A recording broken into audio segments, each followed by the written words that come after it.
La Bible en un an, la 151e journée, le deuxième livre de Samuel, chapitre 18, verset 1 au chapitre 19, verset 9 à le livre des psaumes, chapitre 119, verset 145 à 160, le livre des proverbes, chapitre 15, versets 26 et 27. L'Évangile de Luc, chapitre 24, versets 13 à 53. Le deuxième livre de Samuel, chapitre 18. David passa en revue le peuple qui était avec lui, et il établit à sa tête des chefs de milliers et des chefs de centaines. Il plaça un tiers du peuple sous le commandement de Joab, un tiers sous celui d'Abishai, fils de Tsurija et frère de Joab, et un tiers sous celui d'Itaï de Gath. Puis le roi dit au peuple, « Moi aussi je veux partir en campagne avec vous. » Mais le peuple dit, « Tu ne feras pas cela. En effet, si nous prenons la fuite, ce n'est pas sur nous que l'attention se portera. Même si la moitié d'entre nous mourrions, on n'y ferait pas attention, alors que toi tu vaux autant que 10 000 d'entre nous. En réalité, il vaut mieux que tu puisses nous porter secours depuis la ville. » Le roi leur répondit, « Je ferai ce qui vous paraît bon. » Puis il se tint à côté de la porte pendant que tout le peuple sortait, par centaines et par milliers. Le roi donna cet ordre à Joab, à Abishai et à Itaï. « Pour l'amour de moi, faites doucement avec le jeune Absalom. » Tout le peuple entendit l'ordre donné par le roi à tous les chefs au sujet d'Absalom. Le peuple sortit dans la campagne à la rencontre d'Israël, et la bataille eut lieu dans la forêt d'Éphraïm. Là, le peuple d'Israël fut battu par les serviteurs de David. Il connut ce jour-là une grande défaite en perdant 20 000 hommes. Le combat s'étendit à toute la région, et la forêt fit ce jour-là plus de victimes que l'épée parmi les membres du peuple. Absalom se trouva en présence des serviteurs de David. Il montait un mulet.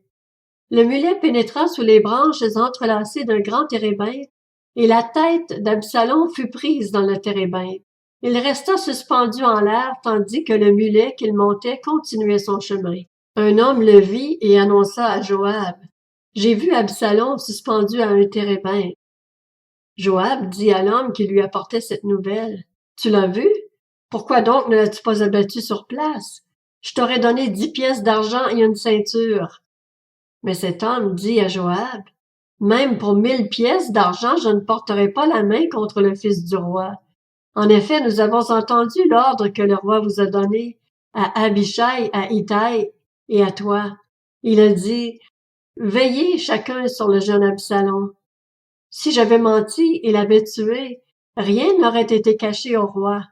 Toi-même, tu aurais pris position contre moi. » Joab dit, « Je ne vais pas perdre mon temps avec toi. » Puis il prit en main 3 javelots et les enfonça dans le cœur d'Absalom, alors que celui-ci était encore bien vivant au milieu du térébinthe.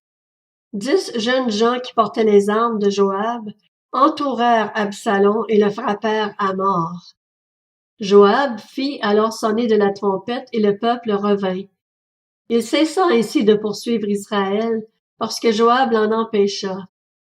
Ils prirent Absalom, le jetèrent dans une grande fosse au milieu de la forêt et mirent sur lui un énorme tas de pierres.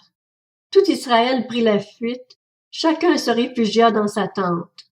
De son vivant, Absalom s'était fait ériger un monument dans la vallée du roi.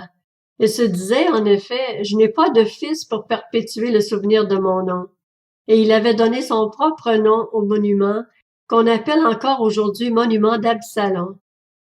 Achimaas, fils de Tsadok, dit à Joab, « Laisse-moi courir et apporter au roi la bonne nouvelle que l'Éternel lui a rendu justice en le délivrant de ses ennemis. » Joab lui dit, « Tu ne serais pas un messager de bonne nouvelle aujourd'hui.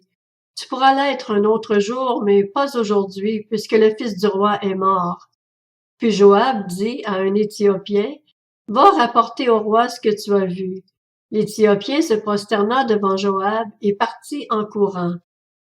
Achimaas, fils de Tsadok, insista auprès de Joab. « Quoi qu'il arrive, laisse-moi courir après l'Éthiopien. » Joab dit, Pourquoi veux-tu faire cela, mon fils? Ce n'est pas un message qui te sera profitable. Quoi qu'il arrive, je veux courir, reprit Akhimaatz. Joab lui dit alors, cours. Akhimaatz courut en empruntant le chemin de la plaine, et il dépassa l'Éthiopien. David était alors assis entre les deux portes de la ville. La sentinelle marchait sur le toit au-dessus de la porte, sur la muraille. Elle leva les yeux et regarda. Un homme courait tout seul. La sentinelle cria pour l'annoncer au roi. Le roi dit, s'il est seul, il apporte de bonnes nouvelles. Cet homme arrivait toujours plus près. La sentinelle vit un autre homme courir.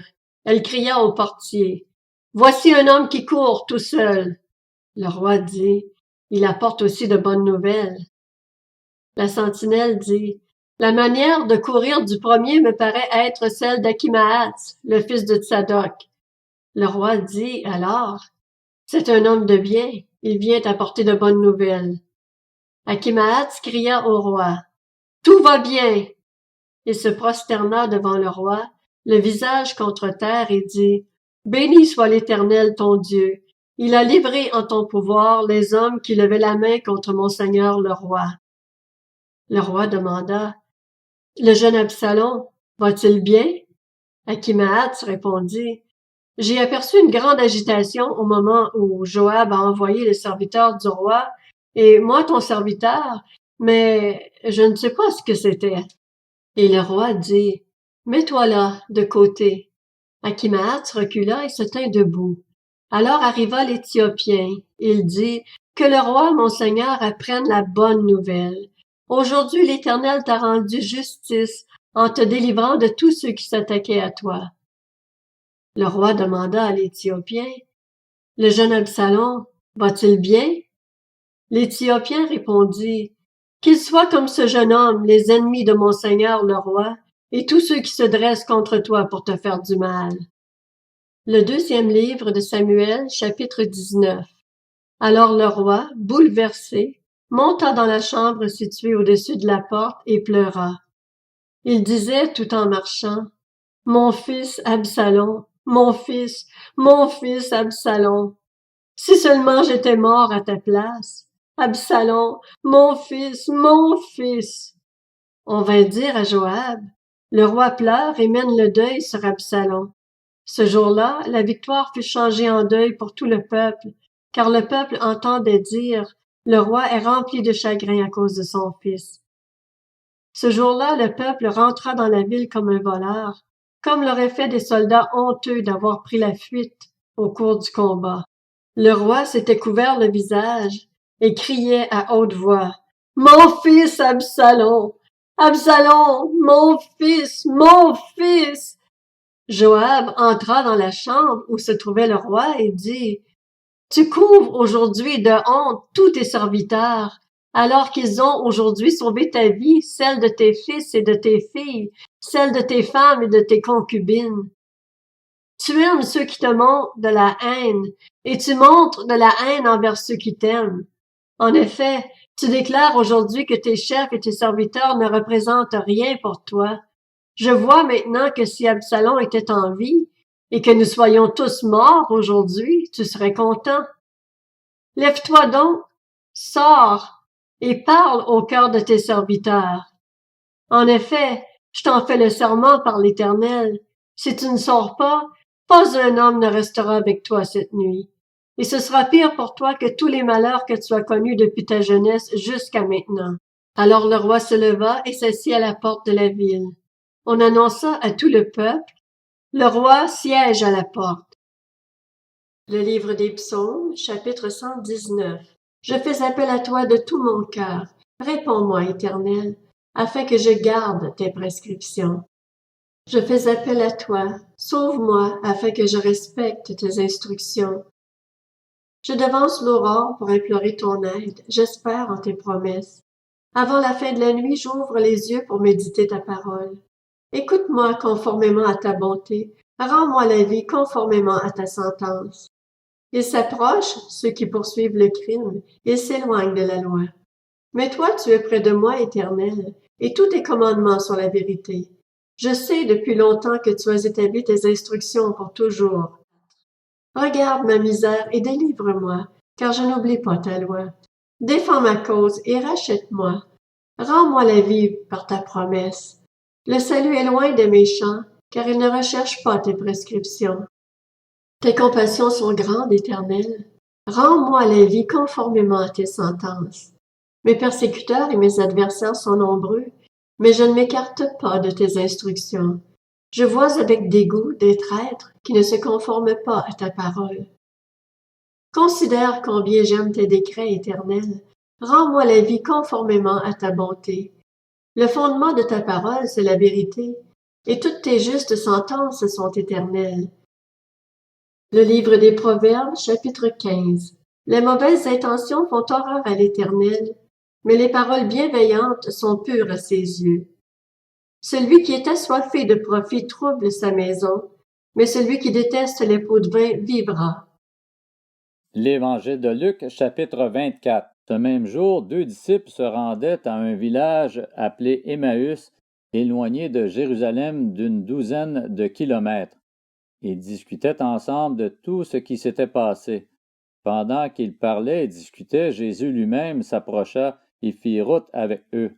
Mais leurs yeux étaient empêchés de le reconnaître.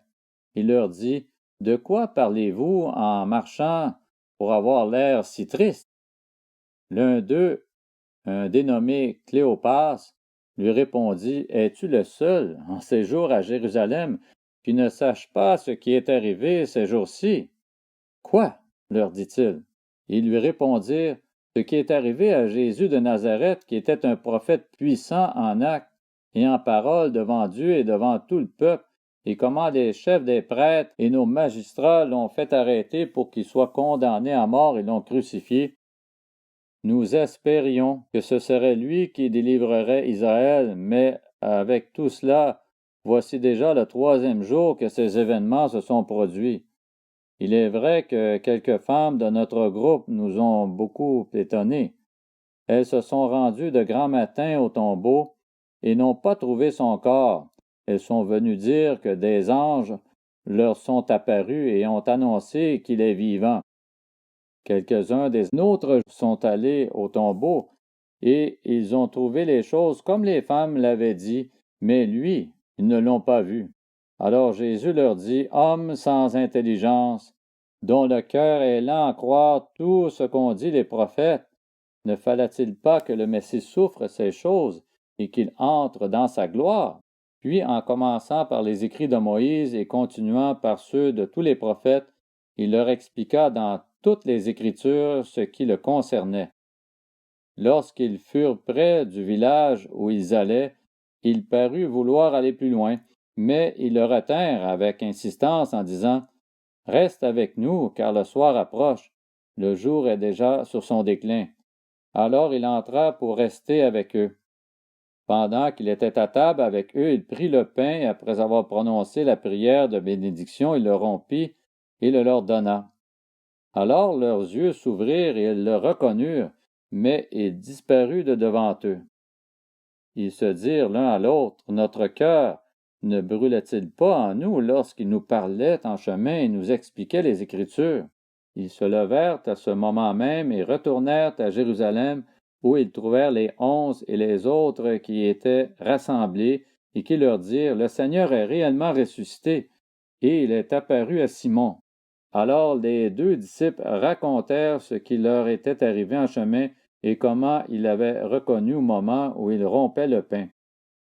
Ils parlaient encore quand Jésus lui-même se présenta au milieu d'eux et leur dit, « Que la paix soit avec vous. » Saisis de frayeur et d'épouvante, ils croyaient voir un esprit, mais il leur dit, « Mais pourquoi êtes-vous troublés, et pourquoi de pareilles pensées surgissent-elles dans votre cœur?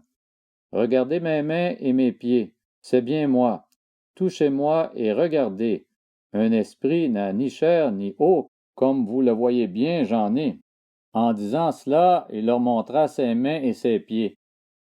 Cependant, dans leur joie, ils ne croyaient pas encore et ils étaient dans l'étonnement. Alors il leur dit, « Avez-vous ici quelque chose à manger? » Ils lui présentèrent un morceau de poisson grillé et un rayon de miel. Il en prit et mangea devant eux. Puis il leur dit, C'est ce que je vous disais lorsque j'étais encore avec vous. Il fallait que s'accomplisse tout ce qui est écrit à mon sujet dans la loi de Moïse, dans les prophètes et dans les psaumes. Alors il leur ouvrit l'intelligence afin qu'ils comprennent les Écritures et leur dit, Ainsi il était écrit, il fallait que cela arrive, que le Messie souffrirait et qu'il ressusciterait le troisième jour, et que la repentance et le pardon des péchés seraient prêchés en son nom à toutes les nations, à commencer par Jérusalem. Vous êtes témoins de ces choses. Et voici que j'enverrai sur vous ce que mon Père a promis.